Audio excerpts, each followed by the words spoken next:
제가 이야기 하나 더 해드릴게요. 옛날에 한 여자가 있었대요. 이 여자는 일생에 하나밖에 없는 결혼을 사기당했대요. 그것도 자기 아버지한테.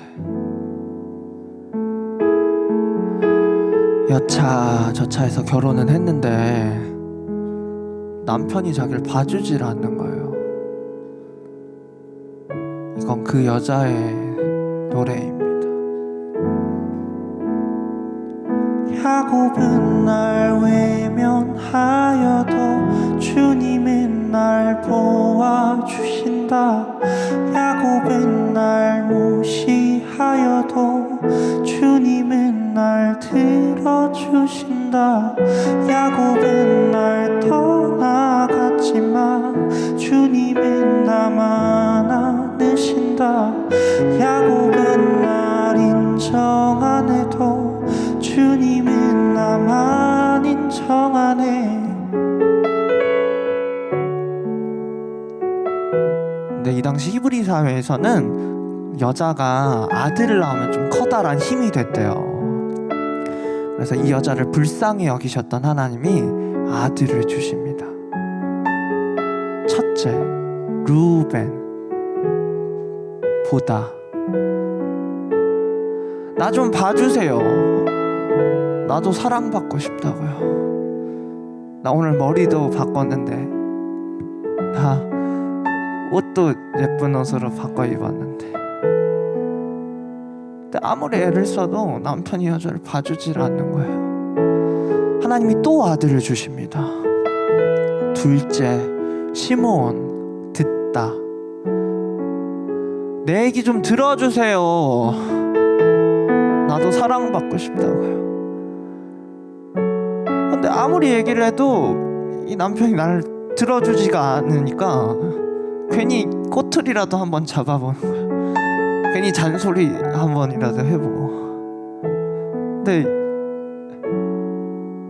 남편이 여자를 들어주질 않았어요. 하나님이 또 아들을 주십니다. 셋째, 레위 묵다 연합하다. 좋아, 내가 남편한테 아들을 3명이나 낳아줬는데 이제는 남편이 나 좀 봐주지 않을까? 이제는 남편이 나한테 좀 묶이겠지. 이제는 남편이 나한테 좀 연합해 주겠지. 근데 남편이 봐줬을까요? 안 봐줬을까요? 봐줬어요.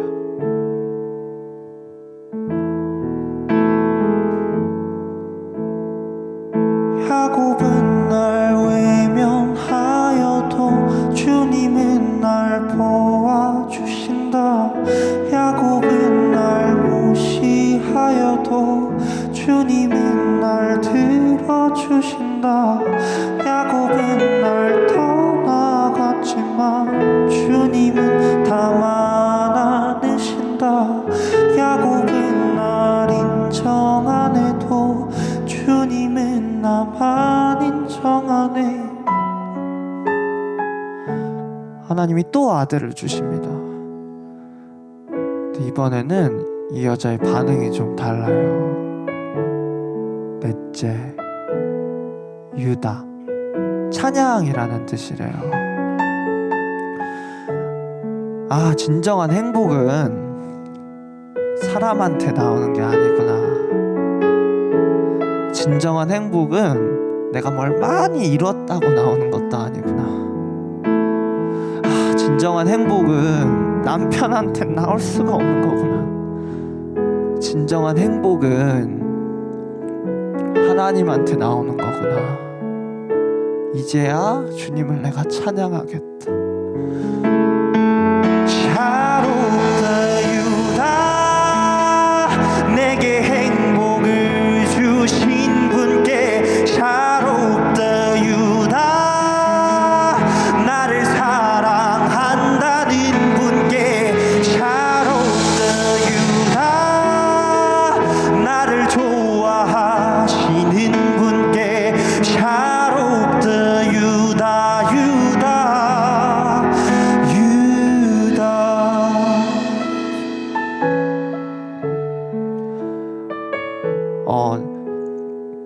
저한테는 좀 고집이 센 아버지가 계시거든요. 저희 아버지가 경상도 분이세요. 그래가지고 말이 안 통해요. 저는 아빠를 논리적으로 좀 깨부셔야지 아빠의 고집이 꺾일 줄 알았어요. 그래서 아빠한테 심한 말도 많이 해보고 몹쓸 말도 많이 했거든요. 상도 엎어보고. 근데 아빠가 변하질 않으시더라고요. 제가 되게 싫었던 아빠의 부분이 있어요. 뭐냐면 제가 늦둥이거든요. 저희 아버지가 저를 40쯤에 낳으셨어요. 그러니까 얼마나 애지중지 키우셨겠어요. 근데 아빠가 항상 이런 얘기 하셨거든요. 우리 보규는 서울대 보낼 거라고. 근데 내 성적을 내가 아는데 좀 그런 얘기가, 그걸 집에서만 하면 괜찮은데 또 학교 같은 데 가가지고 담임 선생님들한테 꼭 그렇게 얘기하더라고요. 그러니까 너무 창피한 거예요. 근데 그날 제가 초등학교 2학년 때인가 3학년 때인가 그날도 학예회 같은 거였어요. 참관 수업 같은 거에 아빠가 오셨는데, 근데 또 그거 끝나면 아빠가 선생님한테 가가지고 막 보기 막 서울대 어쩌고저쩌고 얘기할 것 같아가지고 너무 창피하더라고요. 그래가지고 그 수업이 끝나자마자 빨리 교실 밖으로 나왔어요. 저는 아빠가 저 따라오고 있는 줄 알았거든요. 근데 길을 가다가 뒤를 돌아봤는데 아빠가 안 보이더라고요. 그 아빠를 잃어버린 거예요. 그래서 뭐 좀 찾다가 아빠가 안 보이니까 뭐 어쩔 수 없어가지고 그냥 집에 왔어요. 집에 왔는데 전화가 오더라고요. 따르르릉 해가지고 전화가 와가지고 받았어요. 아빠 하더라고요. 그래서 근데 제가 그 목소리를 아직도 기억나요. 아빠가 너는 내가 창피하냐?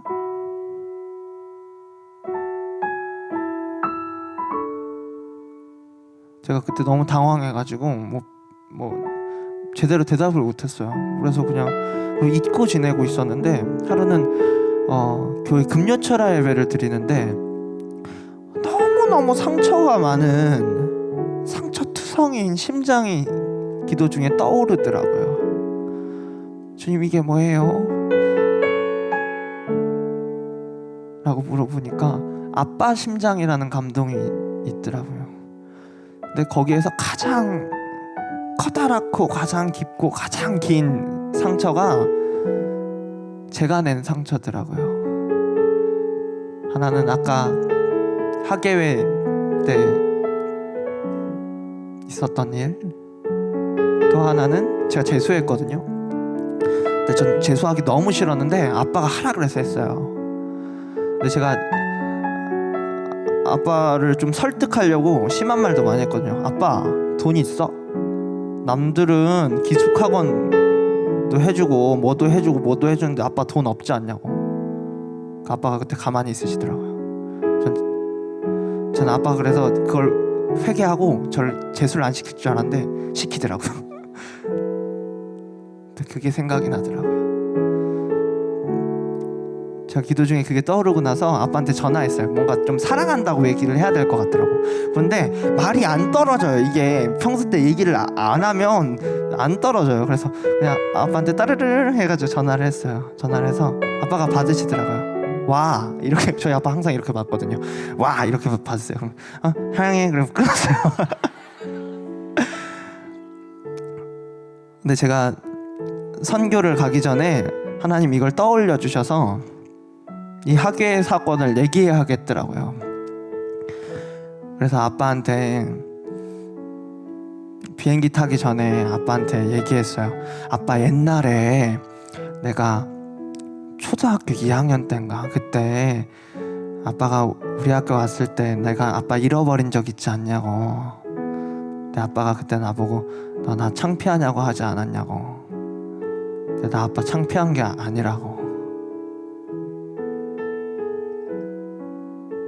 근데 그 얘기를 하는데 저희 아버지가 원래 그런 분이 아니거든요. 저희 아버지가 진짜 그냥 강한 경상도 사나이시거든요.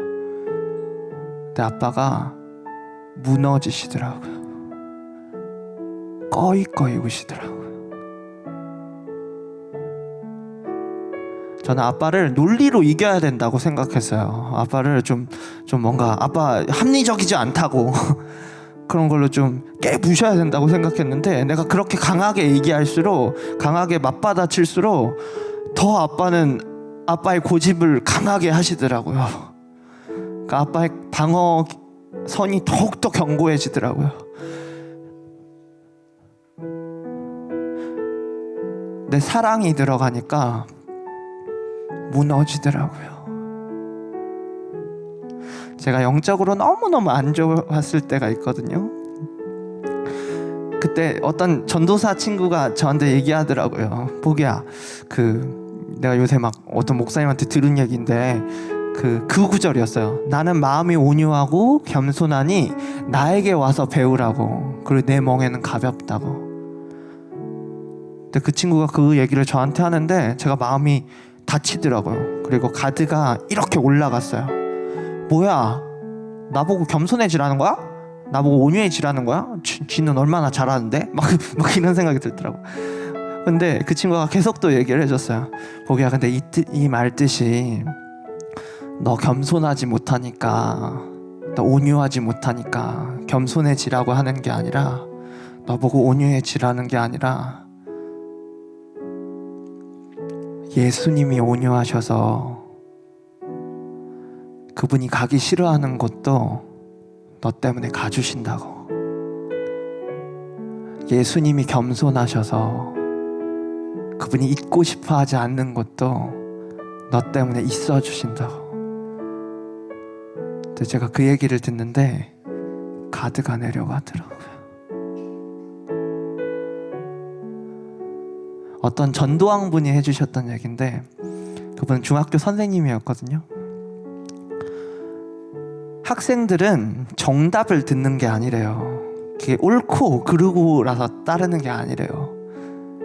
학생들은 어떤 말을 듣는지 아세요? 학생들은 자기가 좋아하는 사람의 말을 듣는데요. 근데 저는 예수님이 좋거든요.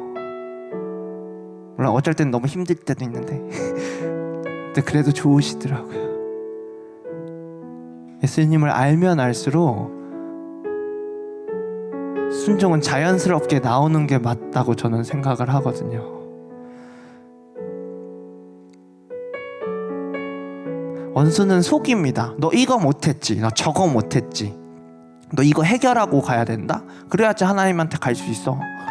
근데 그러면 절대 못 가요, 여러분. 너 거룩하지 않잖아. 너가 그렇게 해서 어떻게 하나님한테 가겠어? 그렇게 가면 절대 못 가요, 여러분. 먼저 예수님한테 가면, 먼저 예수님한테 나아가면 그걸 이길 힘들을 주십니다. 혹시 여기 반복되는 죄 때문에 넘어지는 분들이 있으세요? 저는 음란에 넘어진 적이 있거든요. 근데 제가 음란에 넘어졌을 때 마음이 너무 낙담이 되더라고요.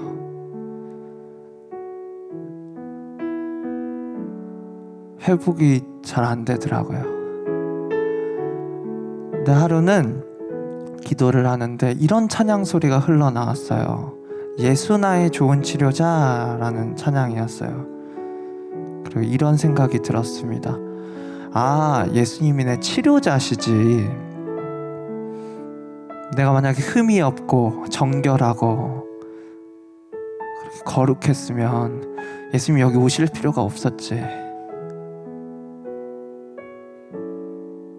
나는 예수님이 진짜 필요하구나. 그리고 하루는 교회에서 설교를 듣는데 이런 본문이었습니다. 내가 너희에게 계획하고 있는 건 재앙이 아니라 번영이라고. 어떤 번역본에서는 평안이라고 써 있는 데도 있어요. 근데 그때 예수님께서 저에게 이렇게 얘기해 주시는 것 같았습니다. 보규야, 나 너 안 버렸어. 나 너한테 아직 계획이 있다. 혹시 난 주님한테 돌아갈 수 없어 하시는 분 계십니까? 너무 반복되는 것 때문에 넘어지는 분이 있으십니까? 이건 너무 커다란 죄잖아 하시는 분 계십니까? 돌아오시면 돼요. 그렇게 어렵지 않더라고요. 주님의 복음이 너무 놀라운 이유는 예수님이 그 값을 치르셨다는 거예요. 여러분의 잘남이 아니라. 저희가 기도할 건데요, 이거는 우리 모두 다 기도하는 거예요. 왜냐하면 어떤 사람은 기도하고 어떤 사람은 안 기도하면 창피하니까. 그래서 우리가 공동체잖아요. 그래서 다 같이 기도할 건데 이것도 따라서 기도하시면 됩니다. 제가 기도하겠습니다. 예수님, 내가 지은 죄를 주님이 알고 계십니다. 예수님, 못 살겠습니다. 이것이 날마다 나를 참소합니다. 용서해 주세요. 구원해 주세요. 각자 주님께 그것들을 올려드리시겠습니다. 기도하겠습니다. 모두 같이 기도하는 거예요. 나는 예수님 때문에 회복되었다. 나는 예수님 때문에 흠이 없어졌다. 나는 예수님 때문에 정결해졌다. 나는 우리 주 예수 그리스도의 것이다. 나는 예수님의 것이다. 나는 예수님의 것이다. 나의 소속은 예수님의 것이다. 할렐루야. 주님 감사합니다. 주님 감사합니다. 주님 모든 그동안 억눌렸던 것과 정죄감과 모든 견고한 진들과 모든 나쁜 습관들을 파쇄해 주십시오. 우리가 주님의 것입니다. 주님의 백성으로 합당하게 살 수 있게 성령님 인도해 주시고 붙잡아 주시고 역사해 주십시오. 감사합니다.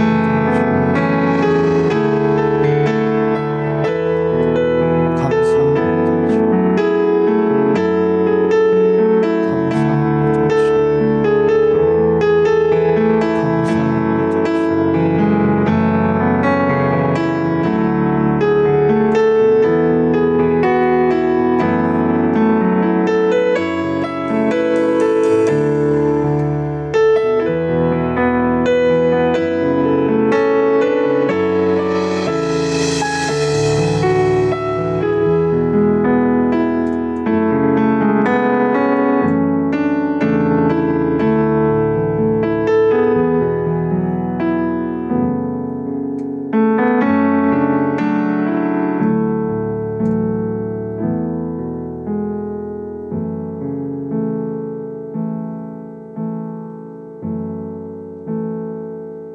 야곱은 날 외면하여도 주님은 날 보아주시고 야곱은 날 무시하여도 주님은 날 들어주신다.